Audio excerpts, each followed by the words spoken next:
Magandang araw mga kaibigan. Maligayang pagdating sa ating channel, Panaginip, isang lihim na mensahe. Ngayon, bago natin simulan ang ating artikulo para sa araw na ito, gusto kong sabihin muna, ang mga panaginip ay hindi lang basta mga panaginip. Marami sa atin ang nagtatanong, bakit ako nananaginip ng ganito? May ibig sabihin ba ito? O minsan ay iniisip nating baka naman sobrang pagod lang ako o masyadong iniisip ang mga problema ko. Pero alam niyo po ba na sa loob ng libu-libong taon, ang mga panaginip ay itinuturing na isang langitnungan, isang sulat na mula sa ating kaluluwa. Sa seryeng ito, susuriin natin ang iba't ibang simbolo na lumalabas sa ating mga panaginip mula sa mga hayop tulad ng mga ahas, aso, pusa, hanggang sa mga lugar, bagay, at sitwasyon na tila ordinaryo pero mayroong di kaaraniwang kahulugan. Hindi tayo basta magbibigay ng mga paano ito ipakahulugan, kundi ibabahagi natin ang holistic na kaalaman at karunungan na nagmumula sa mga sinaunang tradisyon, mga pilosopiya, at ang kaalaman na ipinasa mula sa mga henerasyon hanggang ngayon. Kaya kung handa ka ng buksan ang iyong isip, puso, at espiritu para sa mga lihim na mensahe na maaaring naghihintay lang sa iyo, then you're in the right place. Pumindot lang ng like button, huwag kalimutang mag-subscribe at i-bell ang notification para hindi ka mawawalan ng bago nating pag-uusapan. At ngayon, simulan na natin ang ating paglalakbay tungo sa mga lihim na mensahe ng ating mga panaginip. Sa malawak na tanawin ng holistic knowledge and wisdom, ang panaginip ng isang itim na ahas ay isang simbolo na may napakalalim at kadalasang hindi nauunawaan ng karamihan. Sapagkat karaniwang kinikilala ito bilang tanda ng panganib, kasamaan, o kamalasan, ngunit sa katotohanan, nagdadala ito ng mga lihim na mensahe na malalim na konektado sa pinakaloob na bahagi ng nananaginip, na nagsasabi tungkol sa proseso ng pagbabago, pagpapagaling, at pagkakakilanlan na kadalasan ay hindi nakikita ng marami. Ang itim na kulay sa konteksto ng holistic na karunungan ay hindi lamang kumakatawan sa kadiliman o kawalan ng liwanag. Sa halip, ito ay sumasagisag sa angking yaman ng subconscious, ang maraming kulay na lihim na mundo na nasa ilalim ng ibabaw ng ating malay na pag-isip, at ang matabang lupa kung saan nagmumula ang lahat ng paglikha at pagbabago. Ang ahas mismo ay isang sinaunang arketipo na naugnay sa pagbabago, dahil sa kakayahan nitong magpalit ng balat, ito ay simbolo ng pag-alis ng lumang sarili, ng mga nakasanayan at paniniwalang hindi na nagsisilbi sa atin, at ng pagyakap sa isang bagong pagkakataong mas malapit sa ating tunay na pagkatao. Kapag pinagsama ang dalawang simbolo na ito, ang itim na kulay at ang ahas, lumalabas ang isang mensahe na mas malalim pa kaysa sa karaniwang pag-unawa, na nagsasabi tungkol sa kahalagahan ng pagharap sa mga bagay na itinatago natin sa ating sarili, sa mga emosyon at karanasang tinatago natin dahil sa takot, kahihiyan, o kawalan ng pag-unawa. Ang itim na ahas sa panaginip ay kadalasang kumakatawan sa ating shadow self, ang mga aspeto ng ating pagkatao na hindi natin kayang tanggapin o aminin sa sarili natin, mga bahagi na maaaring mukhang negatibo tulad ng galit, takot, pagnanasa, o kahit na mga kasalanang naramdaman natin mula sa nakaraan. Karaniwang iniisip ng marami na kailangan nating alisin o pigilan ang mga bahaging ito ng ating sarili. Ngunit ang lihim na mensahe ng itim na ahas ay nagsasabi na ang tunay na pagpapagaling at paglago ay nagmumula sa pagtanggap at pagsasama ng mga bahaging ito sa ating buong pagkatao. Hindi ibig sabihin na kailangan nating hayaan itong kontrolin tayo, kundi bagkus ay kilalanin ang mga ito bilang bahagi ng ating pagiging tao at maintindihan ang mga mensahe na dala nila. Halimbawa, ang galit na tinatago natin ay maaaring isang senyales na hindi tayo nagtatanggol sa ating sarili, o ang takot na itinatago natin ay maaaring nagsasabi tungkol sa mga pangangailangan natin na hindi natutugunan. Ang itim na ahas ay dumadaan sa ating panaginip upang ipaalala sa atin na hindi tayo makakamit ang tunay na pagkakaisa sa sarili kung patuloy nating itatago ang mga bahaging ito, at na ang kadiliman na kinakatakutan natin ay maaaring magdala ng liwanag kung tayo ay magkakaroon ng lakas ng loob na harapin ito. Bukod pa rito, ang itim na ahas ay maaaring kumatawan sa isang malalim na proseso ng espiritual na pagbabago na nagsisimula sa pagbaba sa pinakamalalim na bahagi ng ating sarili, isang descent into the underworld. Tulad ng mga sinaunang mitolohiya na nagsasabi tungkol sa mga bayaning naglalakbay sa mundo ng mga kaluluwa upang makakuha ng karunungan o kapangyarihan. Karaniwang natatakot ang mga tao sa ideyang ito ng pagbaba sa kadiliman dahil inaakala nila na ito ay paghahantad sa panganib o kalungkutan. Ngunit ang lihim na mensahe ng itim na ahas ay nagsasabi na ang paglalakbay na ito ay kinakailangan para sa tunay na pag-usbong. Sa panahon ng pagbaba na ito, natututunan nating maunawaan ang mga sanhi ng ating mga emosyon, mga ugali na nabuo natin mula sa mga nakaraang karanasan, at mga paniniwalang mula pa sa ating pagkabata o mga ninuno. Maaari itong magdala ng sakit o kalungkutan sa simula, ngunit sa huli, nagbibigay ito ng kalinawan at kapayapaan dahil natututunan nating harapin ang mga bagay na dating nagpapabigat sa atin.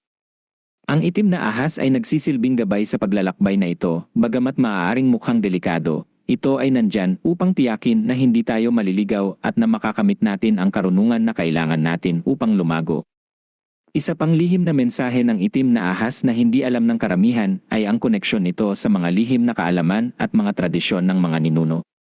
Sa maraming kultura sa buong mundo, ang itim na ahas ay iginagalang bilang tagapagbantay ng mga sagradong kaalaman, mga lihim na hindi ibinabahagi sa lahat, at mga paraan ng pagpapagaling na nagmumula sa mga sinaunang panahon. Kapag ito ay lumitaw sa ating panaginip, maaari itong nangangahulugan na tayo ay tinatawag na buksan ang ating sarili sa mga kaalamang ito, na maaaring hindi matutunan sa mga paaralan o sa mga modernong aklat kundi sa pamamagitan ng ating intuisyon, mga karanasan, at koneksyon sa ating mga ninuno. Maaari itong magpahiwatig na may mga kasanayan o talento tayo na hindi pa natin natutuklasan, mga kakayahan na nakaugat sa ating mga ugat at maaaring gamitin para sa sarili nating kapakanan at para sa kapakanan ng iba. Halimbawa, maaaring mayroon tayong kakayahan sa pagpapagaling, sa pag-unawa sa mga damdamin ng iba, o sa paglikha ng mga bagay na may malalim na kahulugan, mga bagay na hindi natin napapansin dahil mas nakatuon tayo sa mga pangangailangan ng mundo sa ating paligid. Ang itim na ahas ay nagpapahiwatig na oras na para tuklasin ang mga kasanayang ito at gamitin ang mga ito upang buhayin ang ating espiritual na paglalakbay. Bukod sa mga aspeto ng sarili, ang itim na ahas ay maaari ring magdala ng mensahe tungkol sa ating mga relasyon at sa mga sitwasyon sa ating buhay na tila komplikado o hindi maunawaan. Minsan, ang mga relasyon natin ay napapailalim sa mga hidwaan o hindi pagkakaunawaan dahil sa mga bagay na hindi natin sinasabi o tinatago natin sa isa't isa. Ang itim na ahas ay maaaring ipaalala sa atin na kailangan nating maging tapat sa ating sarili at sa iba, kahit na ang katotohanan ay masakit o hindi komportable. Maaari itong magpahiwatig na may mga lihim na pinapanatili tayo sa ating mga relasyon, mga pangangailangan, mga takot, o mga pangarap na hindi natin kayang ibahagi, at na ang mga lihim na ito ay nagdudulot ng tensyon at kalituhan. Sa halip na takbuhan ang mga isyong ito, ang itim na ahas ay nagsasabi na kailangan nating harapin ang mga ito ng may tapang at pag-unawa upang ang ating mga relasyon ay maaaring lumago at maging mas tunay.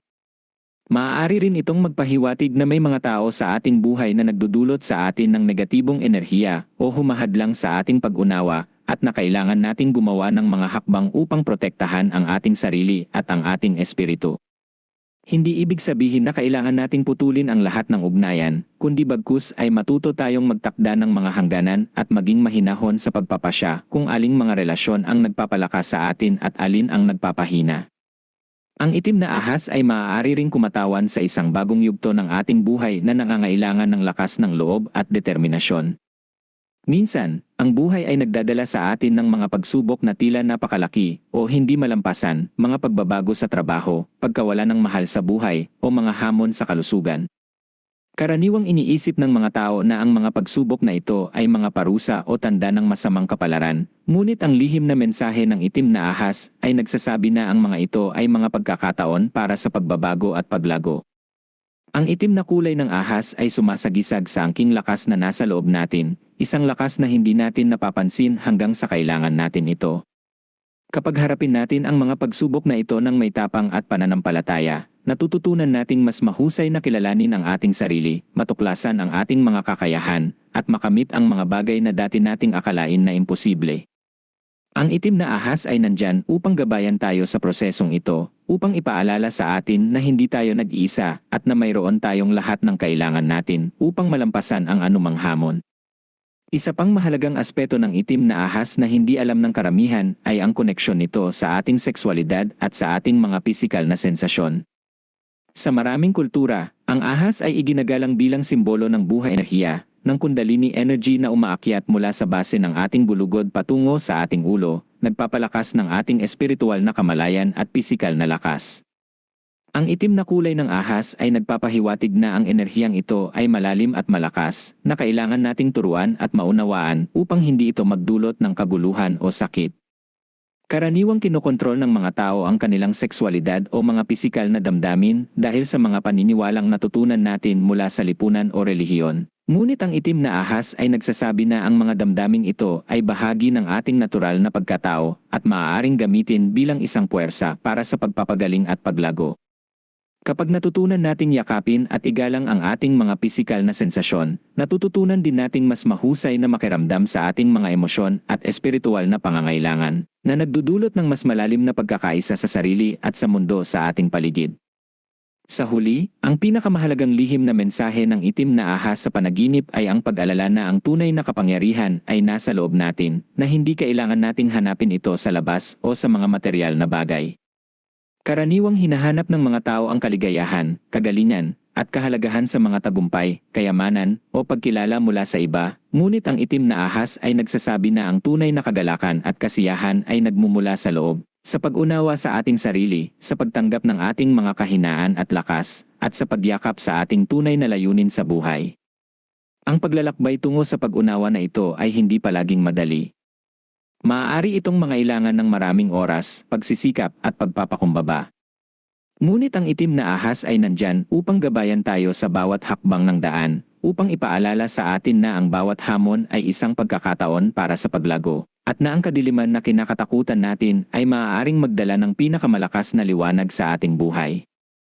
Sa pamamagitan ng pagtanggap sa mensahe ng itim na ahas, natututunan nating maging mas malakas, mas buo, at mas malapit sa ating tunay na sarili, at sa gayon, maaari nating ibahagi ang ating liwanag at karunungan sa iba, na nagdudulot ng positibong pagbabago sa ating sarili, sa ating mga pamilya, at sa buong mundo.